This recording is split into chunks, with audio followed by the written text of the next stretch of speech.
All right, and welcome back to Check the IV. I am your host, Jewel IV, and this is the first conversational podcast here at the Aspect Co. Social and Culture. And I am here with my lovely darling, Nia Renee. Welcome to the show. Hey, boo. I'm so excited to have you here today, and we're going to be speaking all things Aural. I'm super excited just to dive into your new creative venture and also the importance of artistic branding and how branding and being your own brand push you and how it can create more opportunities for you down the long line. I think you've paved a lot in the sense of just being a multi-hyphen artist in creative and dabbling into multiple, I guess, mediums of art. So I'm super excited to have you on here. How are you today? Let's check in with you on a day. Like, how are you, baby? Oh my gosh, I'm good today. Things have been interesting. Your girl had COVID on her birthday, but Ooh, we're good now. we're here. I'm so bad. I'm so happy that I'm you're like still. good now. You're still That's here. how I feel like doggone. What's her name? Is she? That's not Tashina Arnold. That's Tisha, It's Tisha right? Campbell. I'm Tisha Campbell. I'm still here, Here, here, here. here. That's how I feel because COVID. Ricky, when I catch you, Ricky. Ricky, when I catch you. But it's okay. We're good. I'm glad you're feeling better. Definitely, we were definitely supposed to have this a while ago, but it's Mhm. okay. It was okay. It's totally okay. I'm glad you're here now and everything else. But what is new in your world? Like, I know we haven't seen each other face to face in a very long time, but Yeah. we stay in contact. Yeah. Like, I don't know. We stay in contact. It don't matter. But like, what's new in your world besides, how's Atlanta? How is the East Coast? How is work? How is Nia? Nia's surviving. That's how Nia feels. But I will say, I don't know. I can't complain. I feel very blessed. Yeah. Entrepreneurship is definitely not for the weak, but we're trucking, we're making it through. I don't know, it's been really interesting. I started like a creative residency, and so I'm trying to like explore how I can be creative outside of just being in service of others, and that's been really interesting. Been playing around with, okay, do I want to do music again? I don't know. We'll see. We'll Mm. see. We'll see. I'll sing backgrounds, for like you and for Soul Sedana, you feel me? But like Listen, listen. And we're gonna get into the music. We're gonna get into the music. Shout out to Soul. Shout out period. to Soul Sedana. We, we love you, Um, girl. we love you, girl. We love you. We're coming. We love you too. But I no, I'm just excited to have you on the show, and I'm excited to kind of dive into all of these levels of you. So speaking of this residency that you just started, we're gonna go ahead and put it on. Let's go ahead and shout it out. Period. Residency. Tell us a little bit about this new venture of yours before we get into all of the grassroots of who Nia Renee is. But tell us about the residency, this new opportunity, honey. Yeah. So I don't know if I feel like things just sort of randomly fall into my lap. Granted, I do work really hard. It's a good mixture of like preparing and then like being prepared to walk into whatever doors open. Right. But Sovereign Sounds, they just started like it's the inaugural like creative residency. And so I take my behind from Marietta back into the heart of Atlanta. You feel me? And Yes. I'm like playing around with I'm doing a podcast, and so that's been really interesting because I am sitting down with like doing brand identity for it and trying to like I work with some photographers because there's a lot of different people who are in the residency. So a lot of people honestly are like music producers. And so when I sat up there, I was like, I don't know what I'm about to do because I don't produce anymore. So let's see. And I was like, y'all need cover Yeah. art? Like, I don't know. And they're like, I mean, yeah, but like you need to be doing something specifically for yourself. So I literally took the principles that Aural is founded on. And of course, essentially being holistic and or viewing design in a holistic way and being a multi-hyphenate. And I have started a podcast that will air this fall called the Multi-Hyphenate Pod. And it's literally just about the fact that, multi-hyphenates, we get slandered a lot, and I'm tired of it. People think, you feel me? People think we're jacks of all trades and masters of none, but no one ever remembers that, like, the quote is longer, and it's saying, like, a jack of all trade, yet a master of none, but it's better than being a master of one.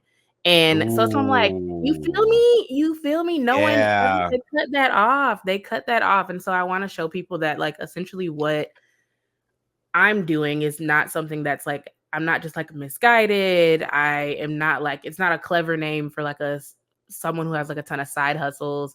No, oftentimes like I'm using things to like all of my different disciplines to serve like an overall goal. And honestly, everybody's a multi-hyphenate when you think about it.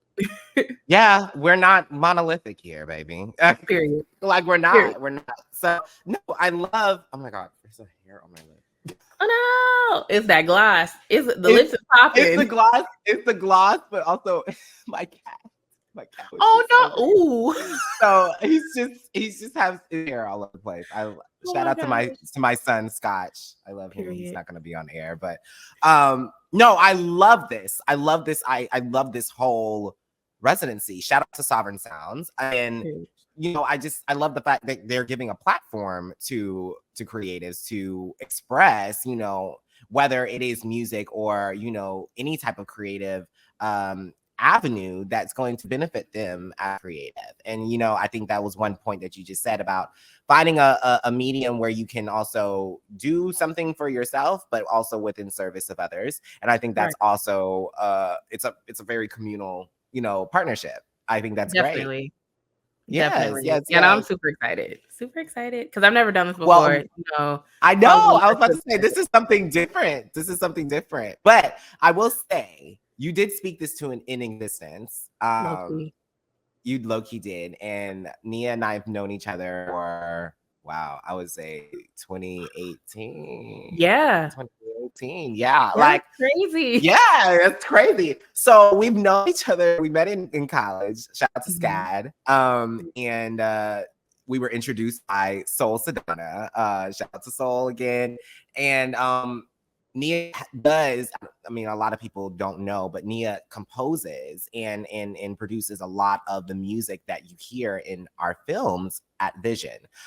So she created her and Sid and David created the soundscape and the soundtrack for Exposure, but also Exposure the World. So we really, we've been connected and locked in for years now, creatively, also just building a friendship outside of that creative bond. And you spoke this into existence when I launched Vision. I don't know what division. I think it had to deal almost with sound. Like I said, and I were preparing for 569, and you said, well, I kind of think that we should go into music licensing and music syncing and podcast editing. And I was like, ooh, podcast editing. That sounds fun. But I kept saying, well, who would want to, literally we both spoke it into existence. Who would want to hear me on a podcast? And now look. Everyone wants to listen to you on a podcast. And that's why I said it. I just feel like everyone doesn't want to listen to me on a podcast. Well, it's not even that. I don't want to talk on a podcast. It's a labor of love. You feel me? It's a labor of love. Okay. But no, we spoke it. It was funny because it was just like one of those, hey, this is something we could do if we launched this division. And I just launched the division. It went straight music. It didn't go anywhere post audio, no nothing. It just went straight music. But now look, we're just circling back on this thing that we spoke, and now you're building this podcast. I'm super excited. Please bring me on. 100%. 100%. You already know. I'm making my list. I'm just trying to figure out like the formatting and getting that like together. But I already have my full list. I got 5 people that I'm like, you expect a call, and y'all know who y'all are. I'm a point. Oh, I think I know who they are. I know you do. You also know who they are. I because we in the same circle. Period. So, no, I know. Not It's as so giving funny. Nana and a boo boo. Like Nana and a boo boo. Woo! Getting a call. I can't do Oh it. no. No, this is gonna be funny. No, because no, this is great. I'm super excited for this podcast. It launches in the fall, so we'll stay tuned. And of course, I will be having you back on the show probably before then, for some other things.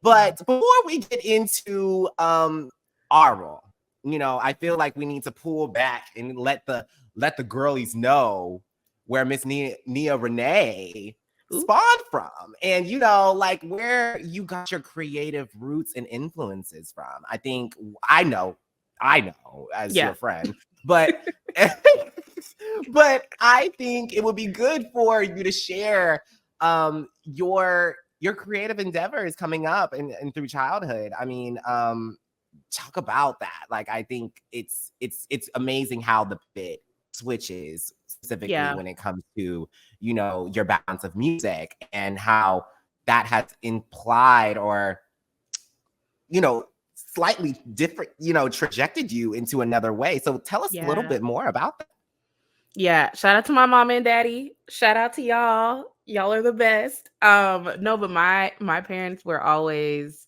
very, very, very supportive of any sort of like artistic endeavor that I had when I was a kid.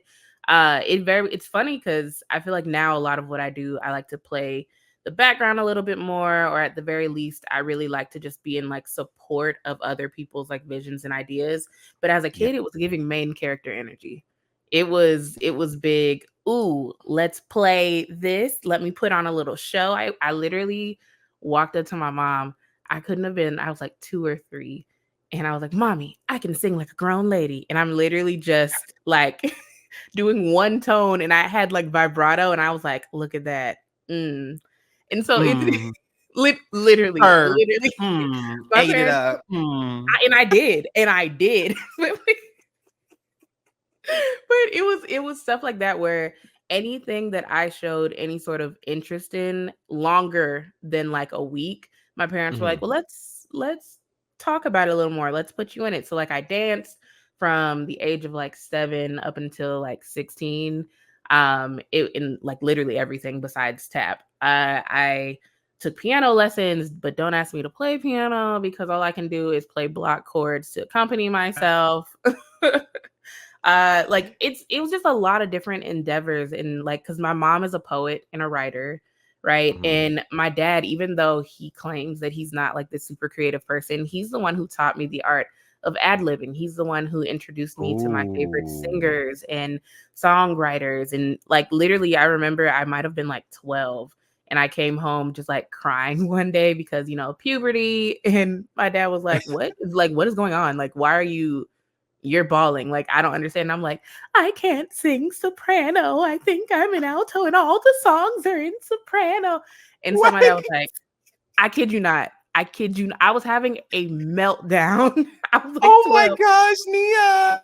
Because I was trying to sing, I think like I can't remember what song it was. I was trying to sing some song, and I realized like I couldn't hit the notes the way that I wanted to and the way that I could when I was younger. So I like freaked out, and my dad was like, okay, it's fine. Okay.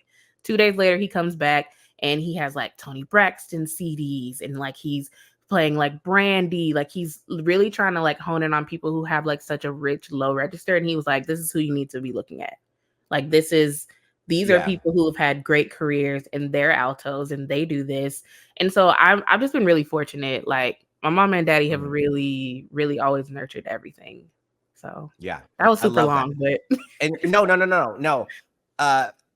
Parental support towards creative kids or to creatives is very important. I mean, I shout out to my parents. They've always been supportive on any endeavor, project, film. I mean, it doesn't matter what it is, what medium it is. They, they're supportive about it, and they're down for it. And one thing that I have to do to get that is prove my point, and show them that Because I did a lot of things when I was a kid too. Like I did a whole bunch of sports that I didn't complete. I feel you.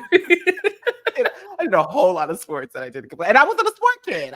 I was a creative. I didn't really get creative into like writing and wanting to be like, I guess, in front of the camera or on camera was until like I was in high school, until I wrote my first movie. And but they've always been so supportive, you know, when it comes to just getting me in those opportunities, getting me those in those rooms, if I can get in those rooms, to be successful. And I love that they nurtured you as well. You know, your parents are very nurtured, and you come from a very, very, very you know, a great foundation of a family and a background. So I know they pour into you just as much as any, you know, just as much as my parents do. I love that. I love that. Shout out to the parents. Shout out to the parents. Shout out to the parents. But yes, okay. So I love this. I love this. I love this. So tell us about how you started with this. Okay, so you cried and complained that you could not sing in the soprano, but and how did that move you forward in music making? Like, did you correct yourself and say like, okay, well, I am going to be an alto. I'm going to learn the alto ways of the previous legends and get into that. And then how did that traject you into moving forward more into music? Did it better you? Did it become more difficult? You know, that come out.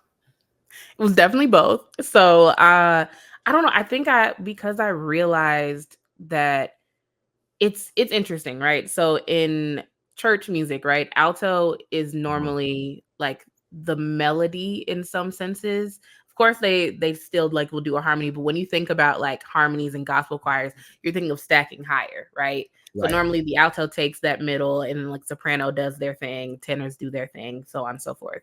But in popular music and R&B and all these other things, sopranos are the girls. They're the girls. And so I was like, oh, I don't know, like, how am I gonna like do this? Like, and I realized I was like, oh, I'm just gonna lean more into harmony, into finding where my voice sits, into making things work for me. And I'm also really grateful for my brother, who's low-key like a second dad, but I would never admit that to him. He's 12 years older than me. As you say it.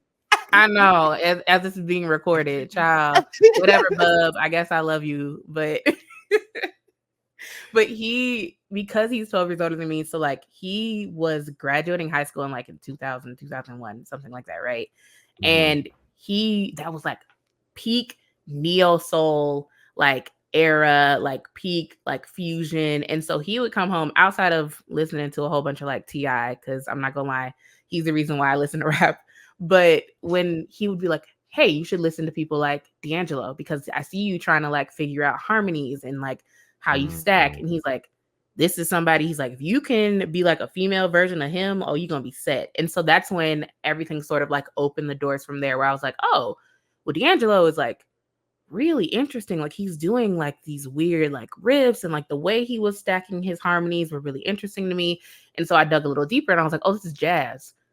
And once that happened, baby, I became a jazz girl.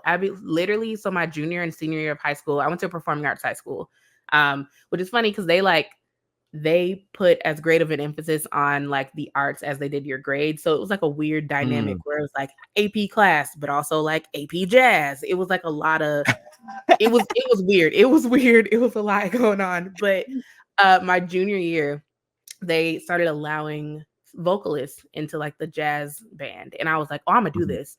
And that's where I really learned theory in a whole nother way. So by the time I graduated, I was like, I'm a major in jazz. So I literally got like a full scholarship to Howard University to study jazz voice. But what was I gonna do with a jazz degree, right? Like, what was I really gonna do with a jazz degree? I mean, that makes what would you do? I mean, like, thank you. Well, I'm saying, okay, like thinking about it. If you really think about it, like that's a music degree. Like you can teach, you can go that I instruct, didn't you want to can teach. go. You didn't That's want to it. teach. You didn't. That's I guess it. that's the only thing that you could do with a jazz Either you degree. become a singer, and of course, Yeah. like jazz is so niche, and like you can carve out a career, but that's like a lot of work. And I don't know, it got to the point where I started realizing it was in college, well, my first part of college, that I realized I didn't necessarily want to be in the front. Like I didn't want to be in the forefront, which is crazy because again, I said it was giving main character energy when I was a kid. In So I high was like, school and growing up, I was very much main character energy. I was the Beyonce in this world. it Okay. was it was giving I was Beyonce and Kelly. It was that. It was a lot. It was a lot. It was a lot. It was Yes. a lot. And so that's when I realized I was like, I don't necessarily want to be up front. And I know part of that is because I have a chronic illness that I developed when I was 16. And so it made me sort of like sit down and really think about what can I physically do, right? And exerting so much energy was just a lot. So I was like, do I like performance? Yes, but do I actually like performance? No. What I like is communicating and being like creative, right? And communicating Right. my art to others. And so that's when I realized like more than halfway through, I was like a good 3 years into my studies at Howard before I got Mhm. sick again. So I had to leave. And I was like, I don't know what I'm about to do. And I was talking to my parents and they were like, we'll give you a little bit of time. But it's giving my parents are very much, they were born in the late 50s and they're like, we did not do all this stuff for you to not go to school and get a degree. And And so I get was a like, degree okay. and yeah. So because I was content with being a dropout, I was like, I'm cool with this. I'm making my way downtown, walking fast, faces past, and I'm home And now. You feel me? Like I'm home now. I was gonna be fine. And they were like, well, SCAD has like a sound design program and they have a music production minor, which oddly enough, they didn't have the music production minor when I was 18, like when I would have first been going to Right. SCAD. It's So sad. by the time I got there, I was like, okay, well, let me check it out. And I like toured the campus, which I had already toured the campus. I'm from Savannah. So I literally have always like every half day, Been if you in wanted to yeah. get out of school, you went on a SCAD tour. So I said, bet I'm gonna go on a SCAD tour because I don't feel like being in class. So I knew SCAD's campus very well. I knew I knew the campus very You well. were not new to this. You were very much True. true and native to this, baby. Yeah. Period. Period. But I don't know, something just like clicked when I really walked into the studios because one thing about it, I don't know, I guess we didn't tour like I mean we toured some of like the sound stages, but we didn't go as deep into it until I decided I was like, all right, let Right. me look at it. And that's when I realized I was like, oh, like sound and music, Yeah. like that they're exactly what I thought they were, right? They're agents to like tell stories. And I was Yes. like, well, let me jump into this. Let me see what's going on. And I Yeah. mean, and then we met. Yeah. No. Literally. Like I yeah, I was not a music. I really was not. I'm a music girly in the sense like I love music and I come from a music family and a music background. Um, my mother works in media, she works in radio, and I have a lot of godparents and God influence that work in entertainment in the music sphere. And Mhm. I totally feel the whole degree situation. Like you gotta go get a degree. In You something. got and something and make something of yourself, child. They were like, so I feel you on that. But I love the fact that that pivot between jazz, like it just went from jazz, and then you were like, oh, sound design. Like It's it opened well, another door, I feel like that sonically was for you to explore sound, which is amazing. I've never yeah. heard of a story like that before, like going for getting a whole full ride for a jazz degree and then Yeah. switching It that, dropping out, and then going and doing sound design, like for movies. Like, I think a lot of yeah. people don't understand when we talk about sound design that sound design, the base of it is designing the Mhm. sound of a project, but usually it is sense of for film and television. Exactly. Um, and then you mentioned that you got a music production minor Mhm. while you were at SCAD. So it was before, even when you were at Howard, you wouldn't have been able to get it because they Exactly. didn't have it. Yeah, so Exactly. it was divine. It was very much It was. divine. Oh, it It was was. It divine. was.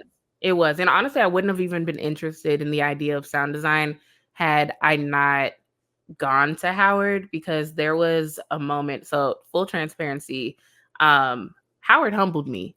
Love Howard University. I will never talk badly about that place. Oh, Howard, we sing of thee. I spent 3 years. I almost completed the 4. You feel me? So absolutely love it. Love DC, everything. But that fine arts department, because you've Mm. seen the people who've graduated from the fine arts department of Howard Yeah. University. And Yeah. so you can get humbled real fast. And so like I came in there, and I didn't come in there being like, yes, I'm the girl. This is it. I came in there confident, but it definitely was like they wanted to make sure that you were Yeah. like about this. And I got told no a ton of times. I got told, hey, you're not memorable enough. And I was like, whoo, Ooh. whoo. Ooh. Hold on. Ooh. Yeah, Ooh. child. Yeah, Yeah. child. It was I've had one of those. I've had one of those at it, SCAD. I had one of those at SCAD. One of those. that's You're not.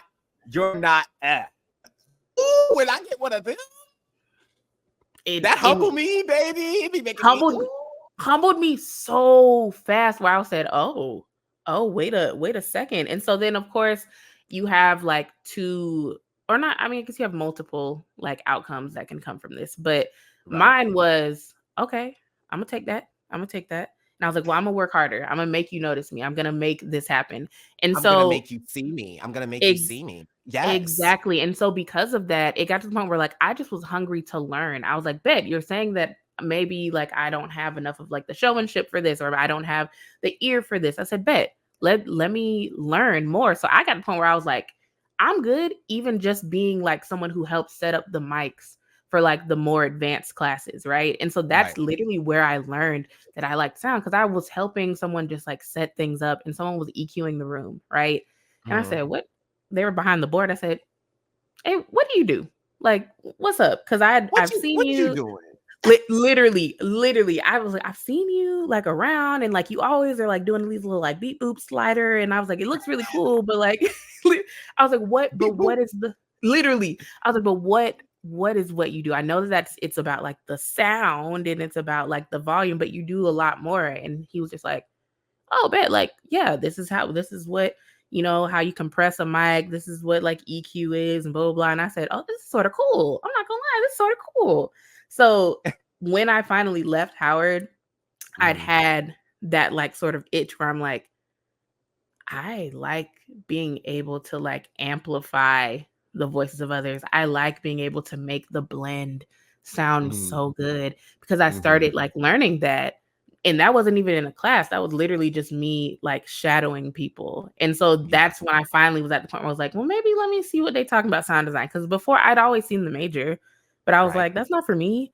Film and TV, like I like watching films. I love Right. watching TV, but I don't know if that's like music was my life for so long. And so when they also had that as a minor, I said, well, let me see about this. Let me see.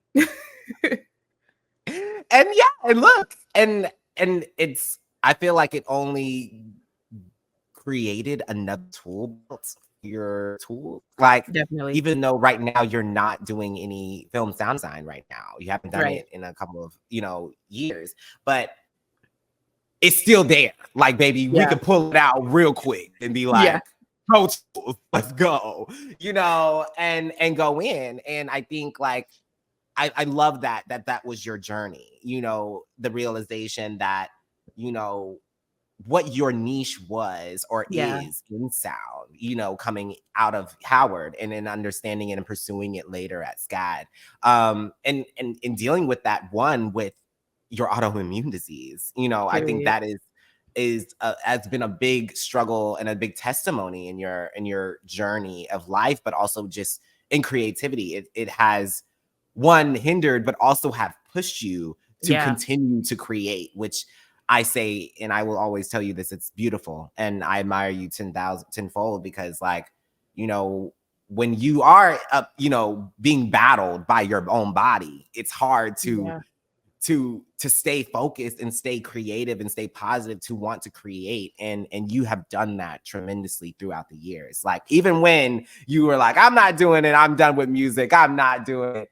you would Literally. still find your way somehow. And I would be like, Nia, can you just do this for me? Can you do this for me? Can you do this for me? Mhm. And she would do it. She would do Every it. time, every time. But it would give you it would be a light for you. You know, it Yeah, wasn't definitely. it would be something that would push you to continue. And I'm just happy that that's how we met. I'm just happy that you came to SCAD. And if you did come to SCAD and never left Howard, we would have No, I mean, no, we'd have never seriously. crossed paths. I think about that so often. Like Howard, I got so many great connections, so many lessons. Like I know that my path has always been sort of like divinely crafted. So I was supposed to go to Howard. I was supposed to meet very specific people, but I also was supposed to go to SCAD. Like some of my absolute best friends have come out from this place, which is funny because I came in being like, I'm sort of grown in comparison to like y'all. Granted, I'm only like 2 or 3 years like older than y'all, but I'm You like, did come in. You said you were like, no I'm new over. friends. Yeah, I'm over. literally. I said no new friends. Okay, and then I don't know what it was. It was like you and Sid and like Colin and Candace. I feel like I'm just gonna keep naming a whole bunch of people. I'm gonna stop Yes. before I start forgetting people. But like y'all literally just like cracked that shell. Like y'all were like, okay, I hear what you're saying. You're saying like, okay, you don't want to be friends or whatever, but like it'll be good. And literally, like, I've gotten, even outside of it just being like creative connections, like y'all are friends, y'all are family. And it's Yeah. been so great. It's been so great. I love it. I love it. Do have to we're gonna talk about it. Before we get into Aural, because that's my I'm super excited for you to present and share this thing. But Heck you yeah. know, we have just to flashback from your journey. So I got, you know, shout out to SCAD, shout out, we're SCAD bees. And we love our alma mater. And if it wasn't from our alma mater, we would have not met. But in the sense Period. of just what we created at SCAD together was it's still like the Exposed is coming out later this year. Mhm. And I'm super excited for you've seen the pilot. I mean, a lot of people Yeah. internally from the Exposure family and who have been a part of the world building have seen the pilot. But tell us about your experience creating, you know, the soundtrack to this, helping create, you and Sid and David creating, and Candace Mhm. creating the soundtrack to this world that I just wrote on paper. And I gave you all this visual stuff. We've had multiple meetings. We worked on it through COVID. Yeah. OMG. And Child. I just need to, I've shared it. I share it a lot. I shared it on tour. And I was like, I think we need to hear your side because a lot of people don't know that it was a real quick shift and we had to Mhm. pivot very quickly. And then we worked consistently throughout Mhm. that to just make sure that everything, even with the switching of teams, switching of DPs, switching of imagery, storylines, we just wanted to make sure that everything sounded the same, sounded Yeah. in sync. Tell us about your process, but also how it all resulted and how you feel about it now. You know, how has it impacted you as a sound designer, as a musician? Yeah, I kid you not, the work that I've done on your things, because of course, like I've won accolades for like things, but my favorite projects have always been Ivy projects. Like and it's in I don't blow smoke to people. You feel me? Like I'm so Yeah. serious because you collaborate like in a way that's so different than any director and producer and writer that I have ever worked with, right? Mm. And like you call us from the beginning, which is something that unfortunately, like, because people are like learning, they don't think about sound until they're about to go into post. And I'm Yeah. like, oh no, or like they're like, oh, we just need, a boom op and this and that. Like no one was thinking about it, but you were always thinking about it. And so like Mm. I'll get a call. It's funny because I think about it. I'm like, me and like Sid and David and Candace, like we were the sound people. We were like one of the first calls that you like happen, even though Mhm. it's just to get us on board, because then we don't actually start doing a ton like hands-on until later on. No. But Right. you were with us when we were with you when you were scouting. Like so like when you were looking at like venues and stuff, you were telling us things. I was like, yeah, it's like that generator is going to be a problem, or like this is going to be, because it's stuff that costs you a lot of money in post that people just really don't think about, where it's like, you don't want to do that much ADR. Bet that Yeah. means that this needs to be different when it comes to Right. how No. noisy the set is, right? And so Yeah. you always kept that like in the forefront. And I think it's because you're a really musical person.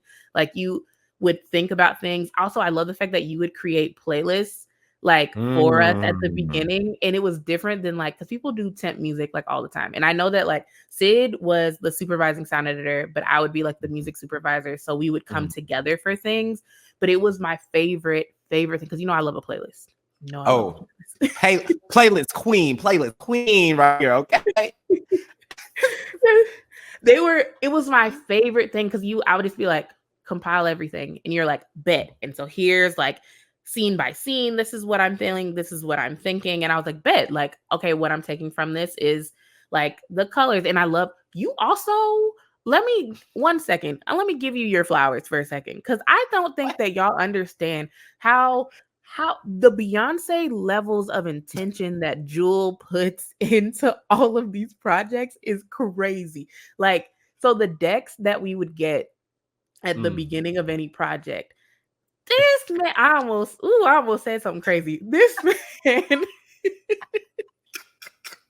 this man will take things like when because he's thinking about it all. He's thinking about the sound, he's thinking about the color, he's thinking about the light, he's thinking about the color grading before you've even picked up a camera. So like Yeah. the stills that we would get. So he would give me a collage, like a mood board of like, this is what the scene is. Here's a playlist that matches it. And then I would cross-reference it with like, okay, well, here's more about like, I ask a lot of questions. I'm gonna let y'all know that I Mhm. ask a ton of You do. questions. So like, You ask the most questions on the sound team, and I love it. I love it.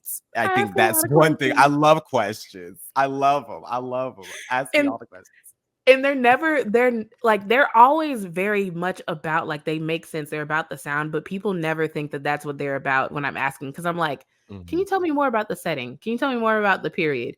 Can you tell me more about how it feels outside? It'll be random like emotion words where I'm like, no, what's the temperature? And you're just like, girl, like what's, and I'm like, no, like, because this is, I'm It's again, important. it's so It's important. important. It's so important because I'm using, and because now that I do more like on the visual side of things, like shout out to Mhm.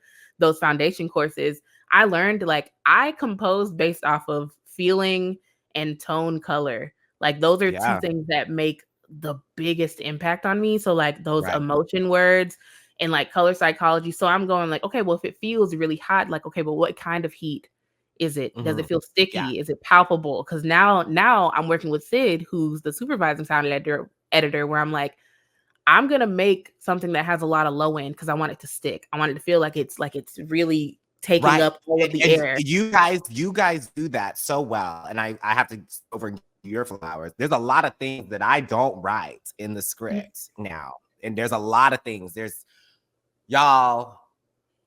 First of all, 80% of all of the audio is ADR when we talk about Mm-hmm. dialogue in the Mm-hmm. general fashion. So whatever we record, we still got to go re-record. Period. So, but in the sense that there's so many details, there's so many like whether it's rain or different things that I don't, because I'm so focused on who Marcus said what, Chelsea Yep. said what, and everything, but they fill in those gaps. You guys fill in those gaps. If you guys see something or hear something like whether it's a footstep or something creaking or just ambiance in the background, y'all can capture that I don't even write now. And that's Yeah. my job. My job is to make sure that everything that I see in here is implemented for them to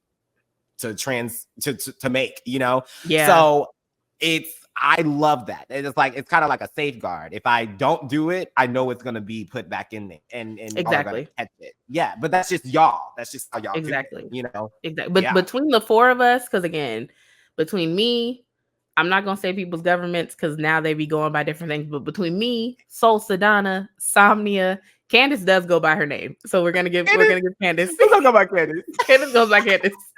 But between the four of us, like things are gonna get done. We're because one thing about it, y'all think I ask a lot of questions. I'm asking questions because the team is also asking a lot of questions. And I know that I tend to be the person who like throws them out first.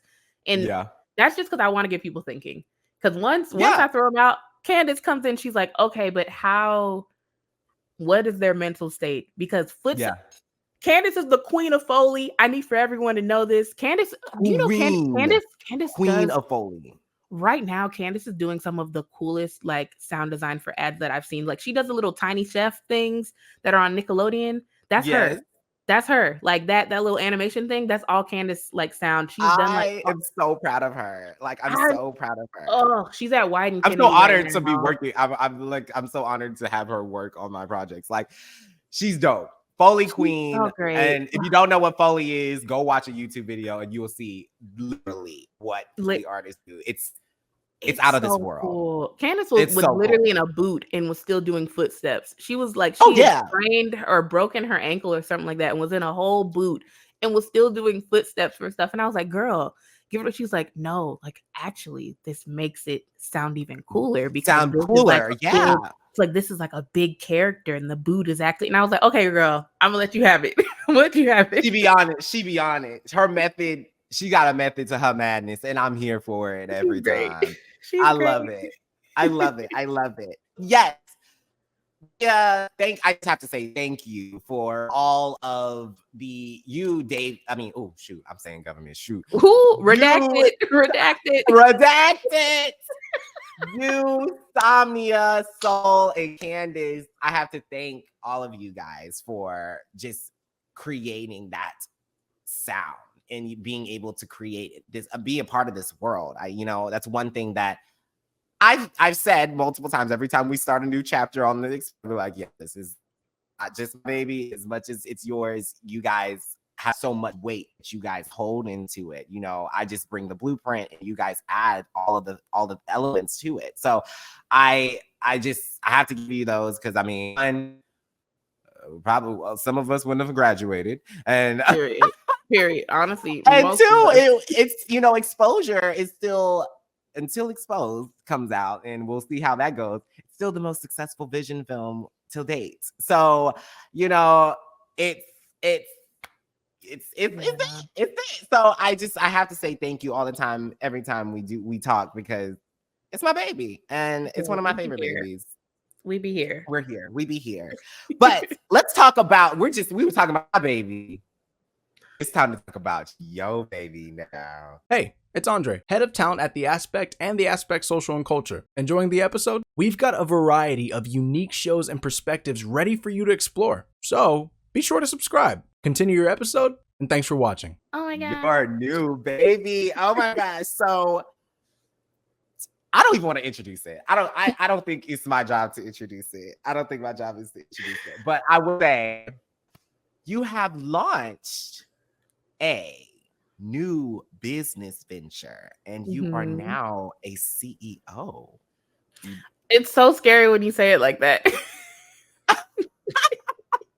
Because I'm like, oh my gosh, I am.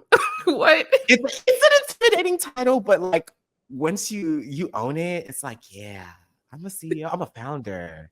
Yeah, I'm a founder. I'm a founder. Yeah.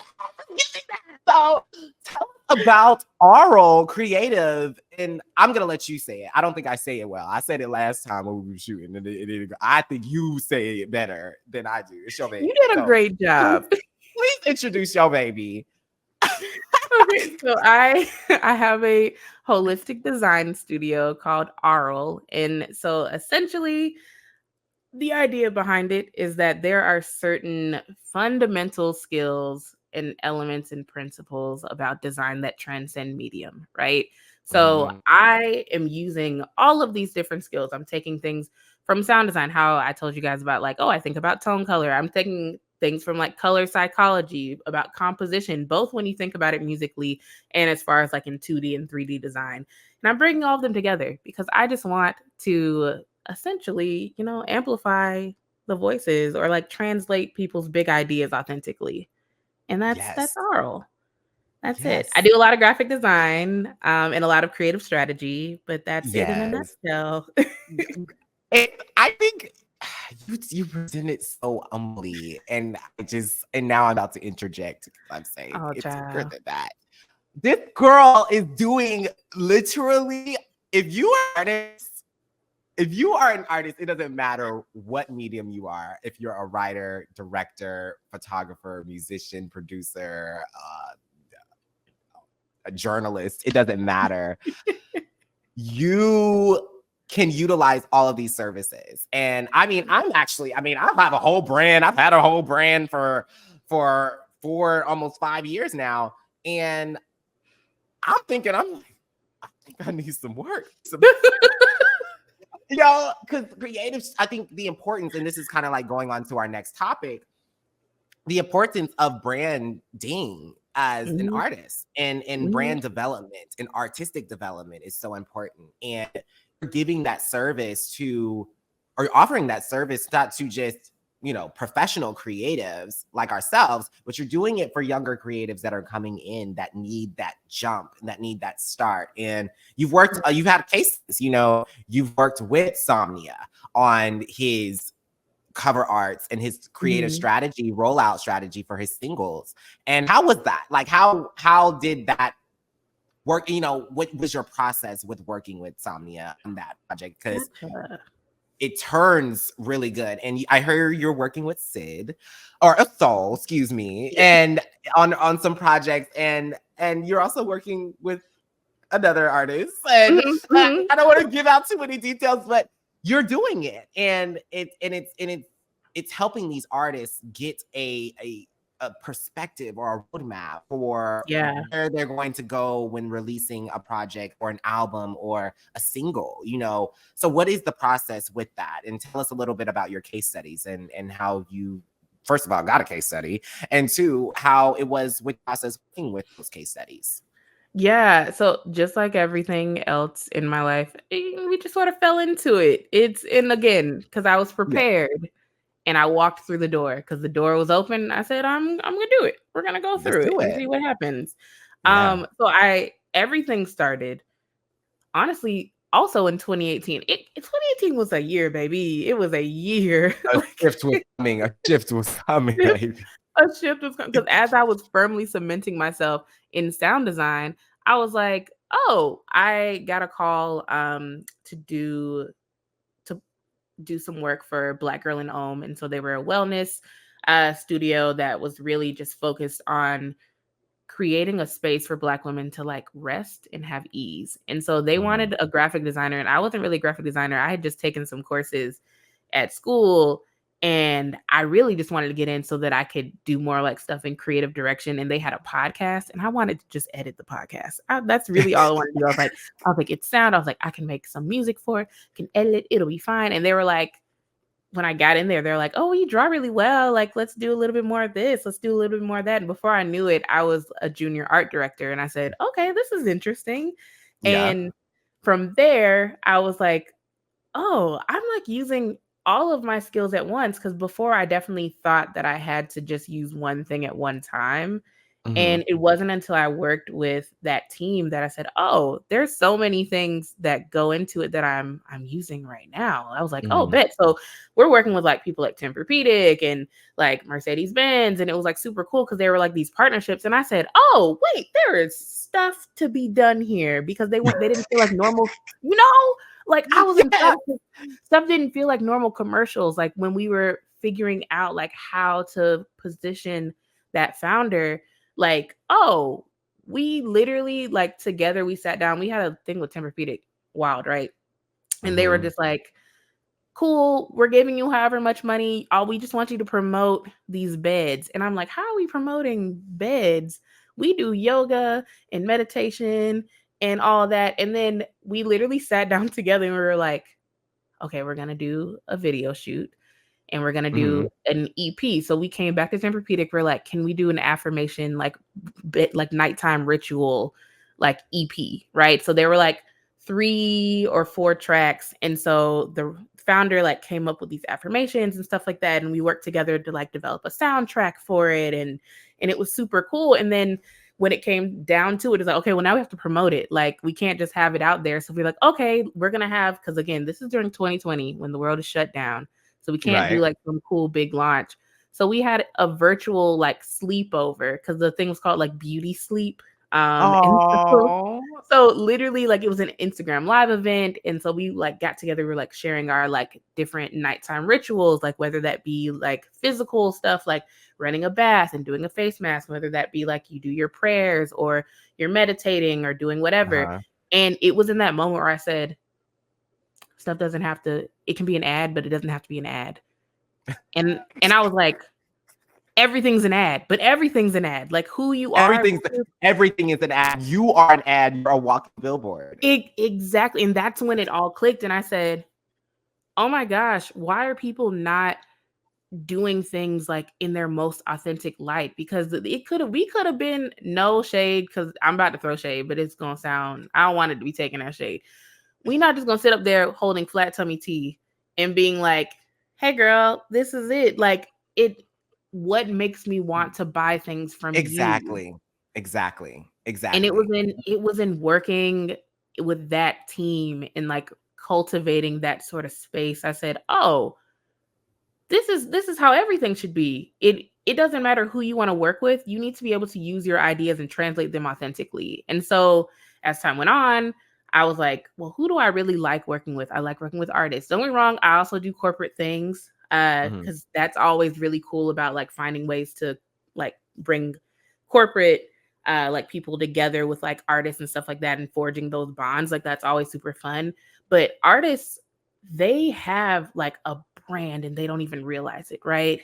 And sometimes they want to they just want to get people to listen to their music, or if they're like a writer, they want to promote their book or stuff like that. But oftentimes, like, you just really need to forge relationships with people and show people this is who I am. I need people. Come on, Ari. Come on, Ari.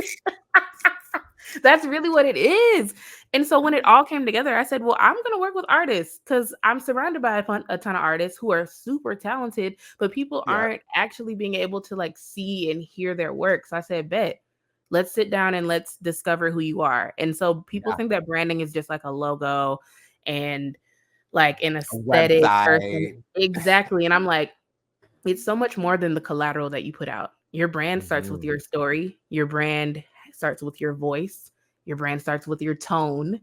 And so when we can sit down and develop those three things, we get that story together, we get that voice and that tone together. Because a lot of people don't realize that brand, voice, and tone are different. Like your voice is your message. The voice is the what. Something like, who said that? Who said that? That's what the voice is. The tone now is how you said that. Literally.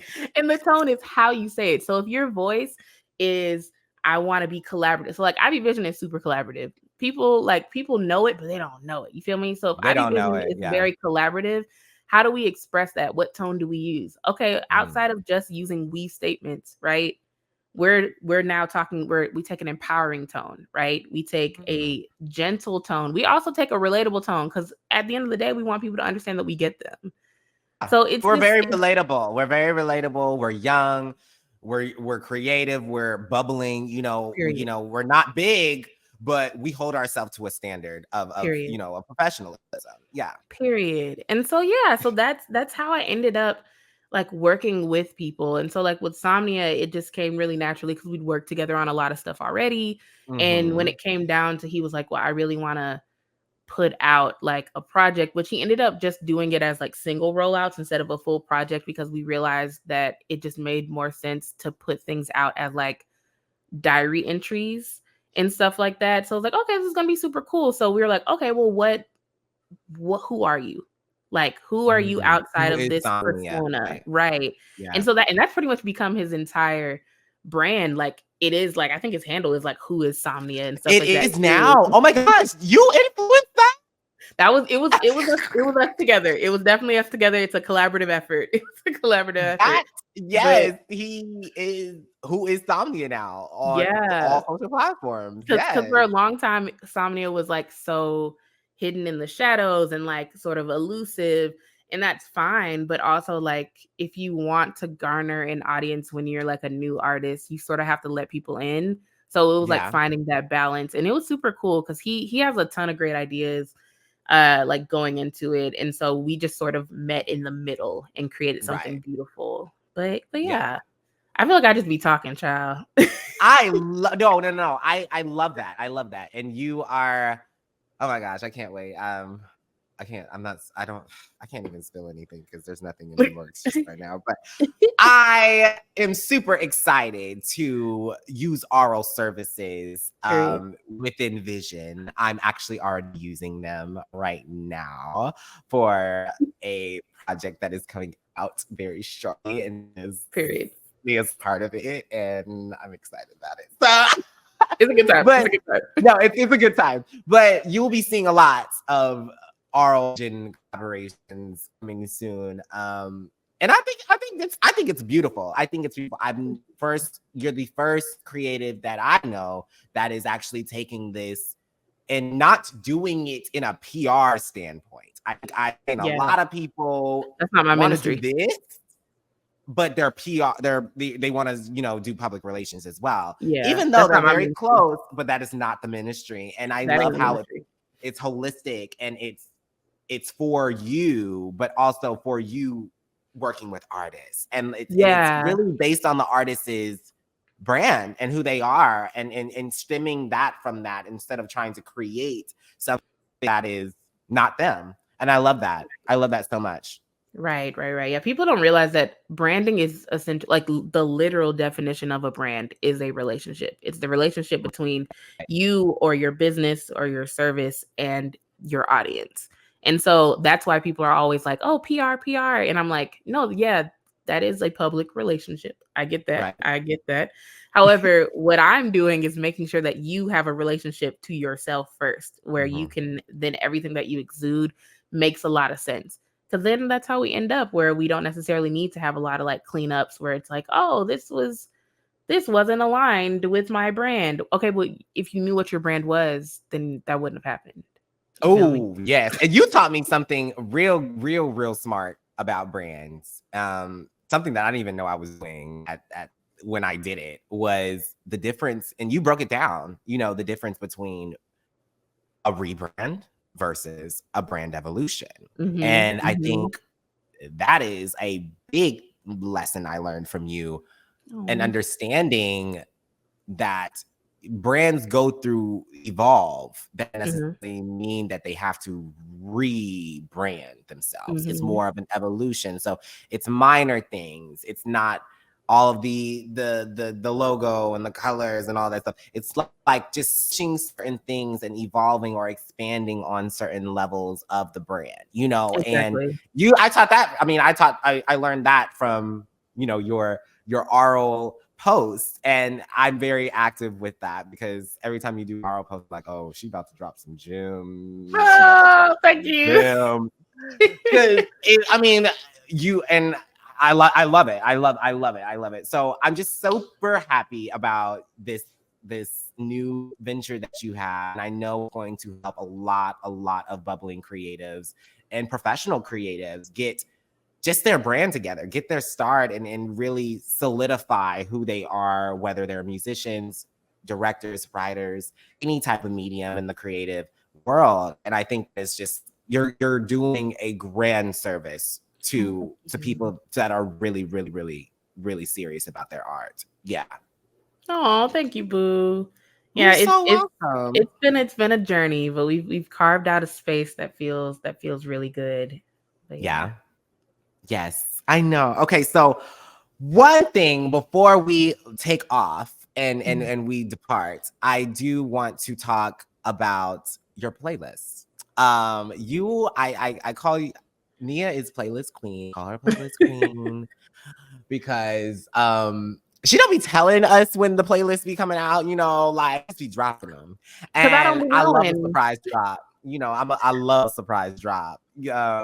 Beyonce. Okay, but don't surprise drop the tour, because I'm not ready yet. My funds are not together yet. We're not. I can't buy them tickets right now. Don't do it, girl. Don't. The way you hit the Miss Seeley, everything. Everything you done to me, already done. I'm not trying to put a curse on you, Beyonce. I actually love you so much. I know you gonna No, watch this no, because no, who no, are no, we? no, Who are we? no. Who We're are not. we? If she's watching this, send me some sacred. Period. I will say the highlight of my life was when I worked with Black Girl and we got featured on Black Parade because I said Beyonce has seen my work. Beyonce has seen it. Beyonce saw your work. Yeah, yeah. The queen, The queen. the queen meeting the playlist queen. Oh, child. One thing, you gonna bring it back around. This is a true And I host, will. y'all. And I will, and I will do. And so tell us about your playlist. I think people need to I have been telling you this because I think you should make them bigger than what they are. And I know they're like for your followers and they're for your friends and supporters on your social media and in your circle. But I think you're onto something here really bad. And I think like you should do it on a bigger scale because I'm seeing like a lot of these playlists, like the Yams playlist, Yeah. and all these playlists that have just been started that were started really small, blow up, and now people are using them weekly Yeah. as their new music, base as their new, like if we need like you pull out, first of all, you be finding artists I've never heard of and pulling songs that I've never heard of. And cross, I be seeing because I be like, who's this? And I be like, who's this? But I think that you should take it to the next level. Like, I really do. Like, I think Aural, and look, this is free knowledge. This is free Here we information. go. Baby. Here we go. I'm a producer, so Aural should have its own playlist, and you should be doing that weekly or monthly or something, because these playlists are good. Cleaning, I still listen to. Stop playing with me. Period. I've been thinking about it because you bring it up every time I drop a playlist. You're like, okay, so how are we expanding? Because okay, so y'all, the playlist started off as a hobby because I was trying to find my way back to music because I would like everything. It was a lot. It was a lot of stuff going on. When I took a hiatus from sound, I took a hiatus from all sound, like for a minute, because like the pandemic was a time for me. Both of my parents. It was rough, like, because I, as you know, like I have a chronic illness, so it was like a scary time for me. My mother also has a chronic illness. My parents were hospitalized within days of each other. It was like a whole bunch of scary stuff happening. It was a lot. So I was like, I don't know what I'm doing. I put a halt on it. I don't know where that voice came from. I put a halt on like everything, and when I was trying to find my way back to music and to sound, it just felt different. And so I was like, well, let me start with like playlists because it's something that I always like. I've honestly been doing playlists since I was at Howard. I used to burn CDs. Like I used to put them into CDs. I used to take stuff. Me too. Oh my gosh. Were you a LimeWire girl? Because I was a LimeWire. I sure was. LimeWire and FrostWire. Because sometimes FrostWire, because sometimes LimeWire would go down and you would have to go to FrostWire because FrostWire knew. Because they paid their bill. Clearly, they paid their bill, and it wasn't corrupt files. No torrents. Okay. I will say after that, I had to stop being a LimeWire and FrostWire girl because when I studied sound, I started being able to hear the pixels that were like I heard it. It was like compressed and sort of weird, and I couldn't unhear it. I couldn't unhear it. So illegal. I was like the sound quality ain't even good because I hear it now, and I'm like, okay, but it's whatever. But I used to do that. I used to take stuff from SoundCloud. I used to illegally download stuff from SoundCloud, and I used to make playlists that had very specific names. Like I had one else called like Beat Face in my bedroom for my friend who was like an aspiring makeup artist. I had one called like Questionable Decisions. I had one that was called Probably Went to Hillman. You feel me? It was they were all like Hillman. Yes. And it of course featured Nicki Minaj because I had I was on the plane with Dwayne. So it started off like that, and they were like my gifts to my friends when we had breaks. So like for holiday breaks, I literally would burn all of them when when Macs still had like little CD ports. So I would Yes. burn all of those, and then I would like draw on the covers and stuff and have that for my friends. And so like for when we left for Oh. summers, and that was them. Like it was a good time. And my friends would be like, "Oh my gosh, where are you finding all this music?" And I was like, this was my music discovery thing, because my friends were always like, "You're always listening to someone that I've never heard of." So I was like, "Bet, I'll just make y'all playlists." But one thing about me is that the playlist, it has to be so like I told y'all I ask a lot of questions. I'm very intentional. So I was so specific about my playlist, and I'm like, I need everything to transition easily. It was basically like my way of being a DJ without having to learn how to DJ. And so Did you go by BPM? Did oh, you do it it was by the BPMs? it was a couple of factors. So sometimes because I would play around with BPM depending on like where we were in the vibe. So I'm going by BPM. I'm going by the key that songs are Ooh. in so that they transition easily. Or like if I did, it's funny because I did a whole thing here in Atlanta. There was like this thing called Chit Chat Club by the Bakery. Shout out to the Bakery. They're the greatest. Where I did like a talk about how playlists are just another version of like storytelling. And so I will make sure that the ends of my songs, like either we're doing a couple things, either we're completely throwing you off and you're like, whoa, what's happening next? Or we're waiting for something to just sort of like peter out and then the next thing sort of melts in. Cause like I want them to have transitions without me having to like manipulate them, because people don't realize that like ain't nothing new under the sun. People are gonna like people do a lot of very similar things in their songs and you don't even realize it. So I just happen I consume a lot of music. So because I consume a lot of music, I'm like, this sounds like blah blah blah. I'm like, oh, they use the same sample. So maybe if I put this with this will work out. Oh yeah. So that's what they were. And so then as time went on and like as we got into like the streaming era fully and stuff like that, I was like, well, let me just like make my playlist public. And it became a thing where I'm like, here, because everyone wanted to hear them. So it's been a hobby so far, but it definitely is something that I've been thinking about like transforming, because I don't know, it's a fun time. It's a good time.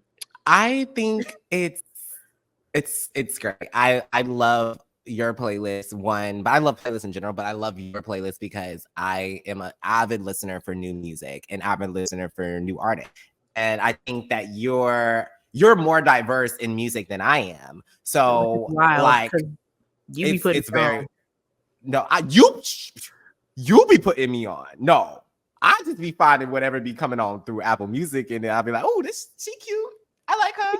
She cute. Like favorite.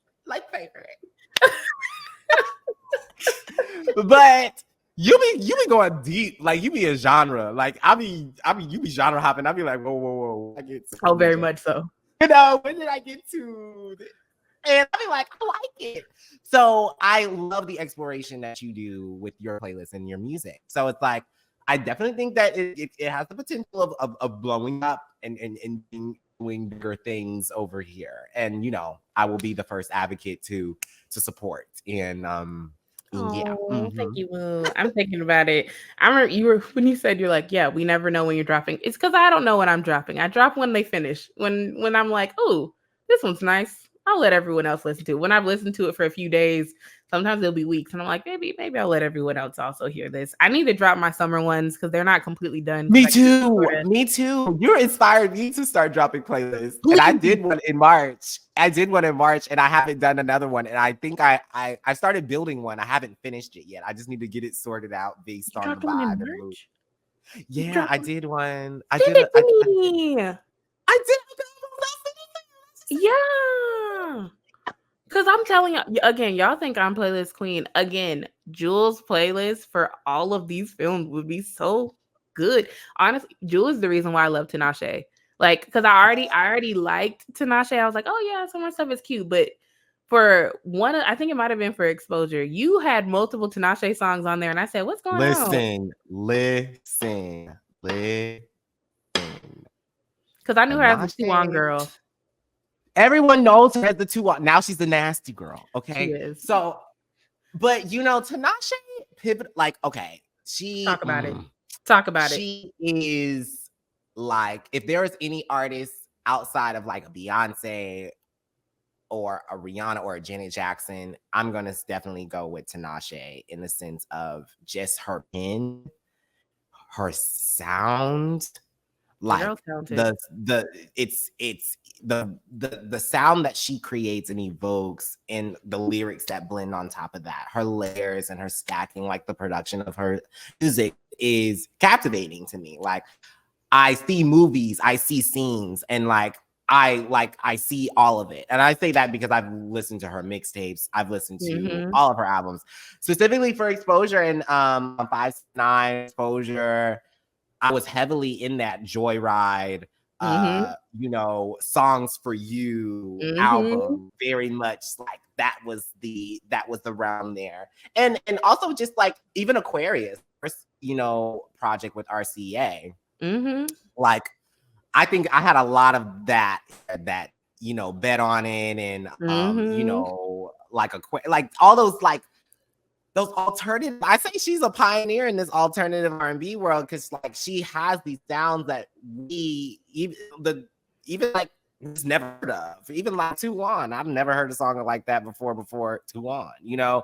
So I was just like, she's just been so inspiring for me in the sense of music that like it just pours in to the creative. Like, same way with Rihanna, Goodnight Gotham. Like, that song I visually see as a movie. Like, I told Sid when we were creating Lucid, said, yeah, this is the song that I created this movie off, or this film off of. Just this song, just this one song. I saw like the whole thing in this one song.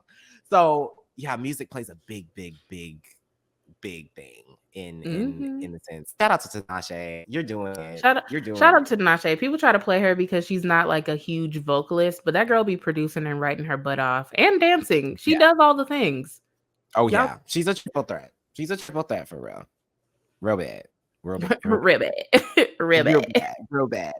But my love, I just wanted to just say thank you for coming on to the show. And just thank you for sharing all of your creative expertise in allowing Check the IV to be your host to introduce your new baby, your new venture. I am so proud of you and so excited to see what Aural Creative is going to do for creatives down the line. And of course, this is not the first time that you will be on the show. You will probably be coming on, not this show, but maybe a new show that is coming up very, very soon. I am super excited. I'm not going to introduce it fully just yet, but it's going to be something that's very much down your line and your lane. And I think it's going to be a fun one. So it's going to be good. Next time you come, it's going to be a bigger key than the one that we had here. Period. Yes. Get ready. Get ready. No, for real, get ready. But before we leave, I have to ask my infamous question for all of my jewels and gems and visionaries out there. Nia Renée, can you please give us a gem for all our visionaries and our viewers and listeners out there? Yeah.